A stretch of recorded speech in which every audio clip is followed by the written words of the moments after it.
मेरा एक फ्रेंड रवि है, इस्कॉन मंदिर में जुड़ा हुआ है और वो आज हम ऑफिस में बैठे थे, वो आया और क्यों आया मैं उसका रीज़न भी बताता हूँ। आज एक आंवला एकादशी है और भगवान की कृपा से जब लॉकडाउन हुआ था तो हमने अपने आसपास, घर के आसपास बहुत पेड़ लगाए थे, जो कुछ गवर्नमेंट से भी मेरे ख्याल से मिल रहे थे, तो हमने वो भी लेके आसपास पार्कों में, सड़कों में लगाए। और अनफॉर्चुनेटली हमने 2 आंवले के पेड़ अपने घर के बाहर लगाए और दोनों ही अच्छे हो गए।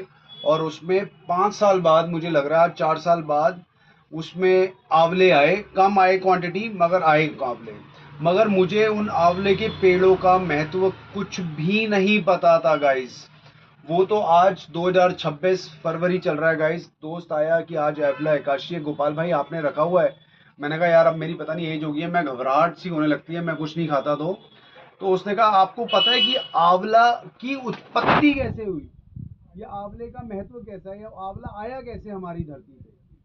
मैंने कहा नहीं यार, ये तो पेड़ है, पेड़ होगा आ गया होगा, जैसे ऋषि मुनिया थे उन्होंने बनाया होगा, ऋषि मुनियों ने, या जैसे भी है। उन्होंने कहा अरे गोपाल भाई, आप शर्मा हो, पंडित हो, आपको यही नहीं पता कि आंवले का आविष्कार कैसे हुआ। मैंने कहा कैसे हुआ भाई।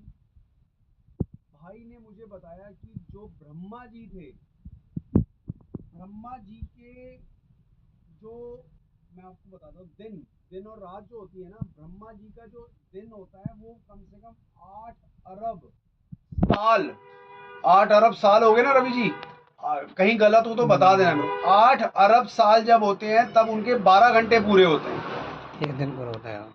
और उसके बाद रात शुरू होती है। तब प्रलय होती है। तब क्या होती है? हम लोग भी प्रलय हो जाती है। प्रलय हो जाती है। अच्छा, जब रात होती है तो प्रलय हो जाती है। अच्छा, जब रात होती है तो प्रलय हो जाती है। तो जब उनका दिन खत्म हुआ और प्रलय शाम का टाइम, जैसे 6 से 7 बजने का टाइम होता है, शाम शुरू होने वाली होती है, तो प्रलय आई हुई थी बहुत धरती पर। तो ब्रह्मा जी ऊपर से सब देख रहे थे नीचे।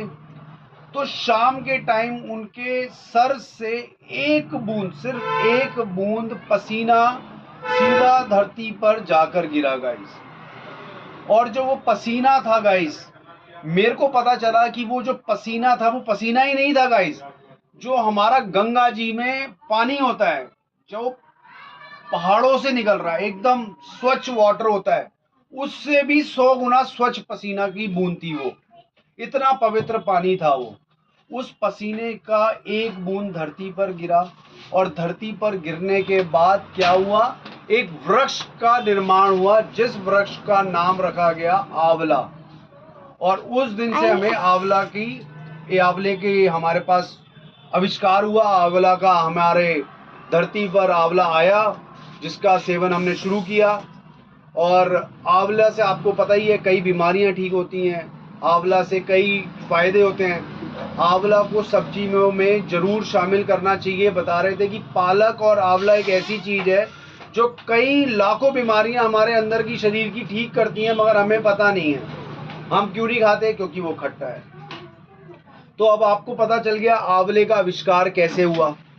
ठीक है, आंवला ब्रह्मा जी के ऊपर से प्रलय हो रही थी, देख रहे थे, उनका एक पसीना गिरा और एक बूंद, सिर्फ एक बूंद धरती पर गिरी, और उस पसीने से आंवले के पेड़ का आविष्कार हुआ। और पसीना कितना पवित्र था, जितना हिमाचल या वहां से जो पानी निकल रहा है, प्योर वाटर एकदम गंगा, उससे भी 100 गुना ज्यादा प्योर पानी था, वो पसीना था जिससे इसके आविष्कार हुआ। और मैं एक छोटी सी कहानी और सुनाना चाहता हूँ कि इस दिन आंवले के पेड़ के नीचे साफ सफाई करनी चाहिए। साफ सफाई करके उसकी पूजा करनी चाहिए, दिया जलाना चाहिए। और दिया जलाने के बाद जो आंवला है ना, उसके कण कण में भगवान बसे हुए हैं, विष्णु भगवान, ब्रह्मा भगवान, और उनकी पत्तियों में, डंडियों में हर एक ऋषि मुनि बसे हुए हैं। हर एक चीज में ऋषि मुनि है उसकी। मेरे अंदर तो ऐसे भाव आ रहे हैं कि मैं अगर सुबह घर से निकल रहा हूँ, ऑफिस के लिए जा रहा हूँ या कहीं भी जा रहा हूँ, तो पहले अब मेरे मन में आ रहा है कि आंवले के पेड़ को नमस्कार करके, नमन करके तभी निकलूं। पता नहीं कि ऐसे भाव आ रहे हैं मेरे अंदर। और जब आऊं, जब मेरे को आंवले का पेड़ दिखे, उसे 100 बार मैं, मतलब जब आए, प्रणाम करता हूँ, क्योंकि उसमें साक्षात ब्रह्मा जी, विष्णु जी, सारे ऋषि मुनि जो है उनमें हो रखे हैं, मतलब समाये हुए हैं। इसलिए मैं कह रहा था कि मैं बड़ा अपना सौभाग्यशाली, हमें तो अनजाने में भी पता नहीं था कि आंवले का पेड़ जो हमने घर के बाहर लगाया है वो, उसका इतना महत्व है। देखो हमारा दोस्त रवि वहां से इतनी दूर से हमारे पास आया कि गोपाल जी आपके घर में आंवले का पेड़ है, मैंने दिया जलाना है, उसकी परिक्रमा करनी है, आज आंवला एकादशी है, उसके नीचे बैठ के थोड़ी चार तालियां बजानी है, भजन करना है। हमने कहा करो यार, हम तो कितने सौभाग्यशाली हैं कि हमारे घर के आगे आंवले का पेड़ है। गाइस आप भी आंवले का पेड़ लगाओ अपने आगे, घर के आगे या कहीं पार्क में, और उसका यार उसका आनंद लो। मतलब साक्षात भगवान है यार आंवले का पेड़ भी अपने आप में। एक छोटी सी कहानी सुनाना चाहूंगा। एक राजा था, बहुत बड़ा राजा था, तो वो एकादशी सारी रखता था। तो एक बार आंवला एकादशी आई तो उसने कहा कि पूरा गांव मेरे साथ आंवला एकादशी रखेगा। उन्होंने कहा ठीक है जी। तो आंवला एकादशी उन्होंने रखी। अब रात को तो भूखे पेट नींद नहीं आती हमारे को, तो ऐसे ही उन्होंने कहा कि हम वहां पर कीर्तन करेंगे आंवले के पेड़ के नीचे। तो जितने भी गांववासी थे, राजा थे, सब आए और वहां पर रात को कीर्तन करने लग गए। तो वहां पर उसी गांव में एक दूर एक शिकारी था। तो वो शिकार करने के लिए सुबह घर से निकला था, मगर पूरा दिन हो गया, उसे कोई शिकार ही नहीं मिला खाने के लिए या मारने के लिए। तो उसे पता चला कि पड़ोस में कोई गांव है, चलो मैं उस गांव में चलता हूं और वहां पर कुछ ना कुछ खाने के लिए साधन मिल जाएगा। मगर अनफॉर्चुनेटली क्या हुआ, वो गांव में गया मगर वहां पर सबका था व्रत। और वो धीरे धीरे आया तो उसने देखा एक पेड़ के नीचे सारे लोग बैठे थे, पूजा पाठ कर रहे थे। तो उसके माइंड में हुआ कि यार जब पूजा खत्म होती है तो उसके बाद प्रसाद मिलता है खाने को, चलो मैं प्रसाद ही खा लूंगा। तो उसने क्या किया, वो वहां बैठ गया, दरी में उनके साथ बैठ गया, तालियां बजाने लग गया, पूजा करने लग गया। उसने लगा कि शायद अभी खत्म होगा, अभी खत्म होगा। वो पूरी रात हो गई, वो खत्म ही नहीं हुआ, कीर्तन करते रहे। जब सुबह हुई तो राजा और उसकी जो प्रजा थी सब अपने अपने घर चले गए, मगर प्रसाद तो मिला नहीं वहां पर उसको, शिकारी को। तो शिकारी ने क्या किया, अपने घर गया वापस। फिर जो अन्न था उसकी बीवी ने और जिन्होंने बना रखा था वो उसने खाया, और उसके बाद उसका वो व्रत टूट गया। उसने व्रत नहीं रखा था, उसे सुबह से खाना नहीं खाया, कोई शिकार नहीं मिला, साथ में उसने आंवले के पेड़ के नीचे बैठ के सबके साथ पूजा पाठ करा, सब किया। और उसका फल उसे क्या मिला गाइस, जब वो मरा अगले जन्म में उसको राजा का सौभाग्य मिला कि वो एक देश का राजा बना।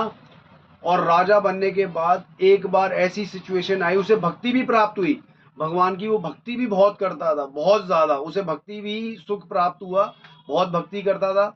उसके साथ क्या हुआ, आसपास के जो गांव वालों थे या आसपास के राजा थे, उन सब ने सोचा कि इसको मारते हैं और इसको मार के इसका राजपाट हम छीन लेते हैं, ये तो पूजा पाठ में ही मगन रहता है या जो भी है। तो जब उन राजा को सारे राजाओं ने घेर लिया तो वो राजा अनशुद्ध हो गया, और वो भगवान का जैसे स्मरण करता था वो कर रहा था। और भगवान एक स्त्री का रूप धारण, या पता नहीं स्त्री का ही है मेरे ख्याल से, रवि जी स्त्री बता रहे थे ना शायद। एकादशी पे लौट हो गई, स्त्री थे। अच्छा एकादशी स्त्री थी, वो प्रकट हो गई और उन्होंने उस सब राजाओं को जो उनको घेर के बैठे थे सबको सेकंड में ही मार दिया। मतलब एक पलक झपकते ही सबको मार दिया। और जो शिकारी था उस टाइम और अब जो राजा बन गया था, उसे खुद ही नहीं पता चला कि जो उसे मारने आए थे वो कैसे मर गए। तो भाई आंवला एकादशी का इतना बड़ा महत्व है ना, ये एक को आप किसी भी जन्मों जन्मों के सारे पाप धो देता है। सारे उसके शिकारी के कितने, उसने हर रोज शिकार करता था, सब करता था, मगर उसको अगले जन्म में राजा भी बना दिया, भक्ति भी प्राप्त करा दी, और अगर वो मुसीबत में पड़ा तो उससे भी उसका छुटकारा दे दिया। भाई साहब मैं बता रहा हूँ, आंवला एकादशी तो जब भी आए कोशिश करनी है, रखो। चाहे आप सेंधा नमक या दूसरा फल फ्रूट खा सकते हो, कुट्टू का आटा खा सकते हैं, जो भी आपका होता है व्रत में खाओ, मगर आंवला एकादशी भैया बहुत बड़ी एकादशी है। जन्मों जन्मों के पाप धुल जाते हैं इससे। और बहुत हम अनजाने में कितने पाप कर रहे हैं यार, कभी चीटियां, कभी कुछ झूठ बोल देते हैं, कभी कुछ कर देते हैं, जन्मों जन्मों के पाप धुल जाते हैं और आने वाली पीढ़ियां हमारी तर जाती हैं। और कुछ रवि जी अगर मैं भूल रहा हूँ कहने के लिए तो प्लीज मेरे को याद दिलाओ।